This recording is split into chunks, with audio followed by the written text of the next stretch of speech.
27 सालों से संभाल रहे पार्टी की बागडोर, लेकिन कभी नहीं ली कुर्सी। कहानी 2 सांसद और 13 विधायकों वाले पार्टी प्रमुख की।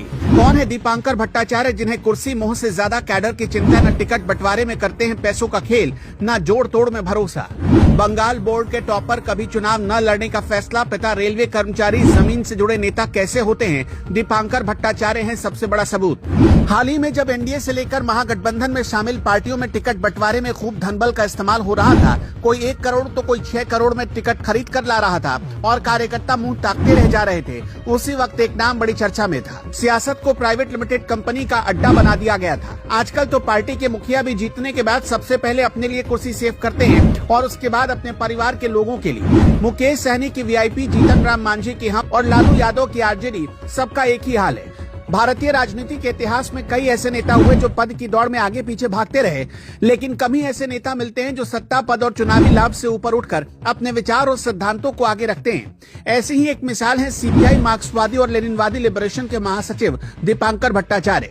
पिछले 27 सालों से वो पार्टी की बागडोर संभाल रहे हैं, लेकिन कभी सांसद, विधायक या मंत्री पद का लालच नहीं किया। राजनीति के इस आदर्श और सादगी से भरे किरदार की कहानी भारतीय लोकतंत्र के लिए प्रेरणादायक है। दीपांकर भट्टाचार्य का जन्म असम की राजधानी गुवाहाटी में हुआ। उनके पिता रेलवे में कर्मचारी थे, इस वजह से उनकी शिक्षा दीक्षा कोलकाता में हुई। कोलकाता के प्रतिष्ठित रामकृष्ण मिशन स्कूल से स्कूलिंग और आगे की पढ़ाई भारतीय सांख्यिकी संस्थान से की, जहां वो पश्चिम बंगाल बोर्ड के टॉपर भी रहे। बी स्टेट और एम स्टेट की डिग्री हासिल करने के बाद वो रिसर्च या सरकारी नौकरी जैसे सहज रास्ते पर जा सकते थे, लेकिन उन्होंने विचारों की राजनीति को चुना।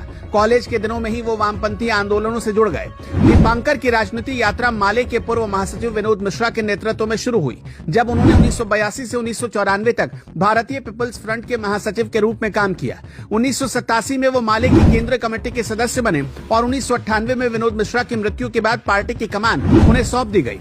ये वो दौर था जब वामपंथी राजनीति राष्ट्रीय मुख्यधारा से धीरे धीरे सिमट रही थी, लेकिन बिहार और झारखंड जैसे राज्य में सीपीआई-एमएल का कैडर मजबूत हो रहा था। सबसे खास बात यह कि इतने वर्षों तक पार्टी का नेतृत्व करने के बावजूद दीपांकर भट्टाचार्य ने कभी चुनाव लड़ने की कोशिश नहीं की। वो न तो सांसद बने, न विधायक, न किसी सरकार में मंत्री पद लिया। इसकी एक वजह यह भी हो सकती है कि वो असम के मूल निवासी हैं, जबकि पार्टी का जनाधार बिहार और झारखंड राज्यों में है। अगर वो चुनाव लड़ते तो विरोधी उनको बाहरी बताकर निशाना बना सकते थे, लेकिन इससे बड़ा कारण उनकी विचारधारा है। पार्टी की लड़ाई को वो सत्ता के पद से जोड़ने के बजाय जन आंदोलनों और सिद्धांतों के स्तर पर लड़ते रहे। ये व्यवस्था का विरोध है, जहां राजनीति को सीट, कुर्सी और सत्ता के संकुचित नजरिए से अब तक देखा जाता रहा है। सीपीआई-एमएल लिबरेशन पार्टी मौजूदा समय में महागठबंधन का हिस्सा है। उसके पास लोकसभा में 2 सांसद हैं। आरा और काराकाट से 2024 में चुने गए और बिहार विधानसभा में 2020 के चुनाव के बाद 11 विधायक, जबकि झारखंड विधानसभा में 2024 में पार्टी के 2 विधायक चुने गए। झारखंड की हेमंत सोरेन सरकार को सीपीआई-एमएल का समर्थन है, लेकिन पार्टी ने कोई मंत्री पद नहीं ली। वर्तमान दौर की राजनीति में जब हर पार्टी प्रमुख खुद को सांसद, विधायक बनाकर अपने प्रभुत्व को बरकरार रखना चाहते हैं, वहीं दीपांकर भट्टाचार्य का पदत्याग और विचारधारात्मक निष्ठा उन्हें एक अलग पहचान देती है।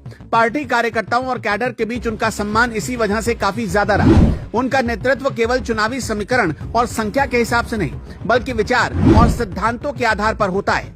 यही कारण है कि माले जैसी पार्टी बिहार और झारखंड में मजदूर, किसान और श्रमिक आंदोलनों की आवाज बनने में सफल रही है।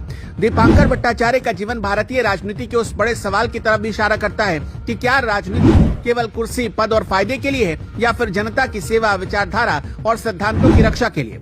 भारत जैसे लोकतंत्र में जहां राजनीति बड़ी बड़ी पदवी, सत्ता के खेल और गठजोड़ों की सूक्ष्म गणना से चलती है, वहीं दीपांकर जैसे नेता लोकतांत्रिक आदर्शों को जिंदा रखते हैं।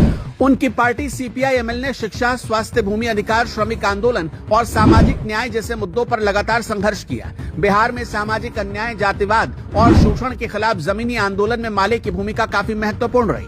आज जब राजनीति में आदर्शों की कमी महसूस होती है, तब दीपांकर भट्टाचार्य का जीवन और उनकी कार्यशैली, और वो भी बिना किसी पद के, एक मजबूत उदाहरण है कि नेतृत्व, संकल्प और विचारधारा का असली आधार क्या होता है। खैर, ये कहानी सीपीआई-एमएल के प्रमुख दीपांकर भट्टाचार्य की है, जो पिछले 27 साल से पार्टी का नेतृत्व कर रहे हैं, लेकिन न कभी पद का मोह किया, न सत्ता का रास्ता चुना, बल्कि संघर्ष, जागरूकता और विचारों की राजनीति में भारतीय लोकतंत्र का उदाहरण बने।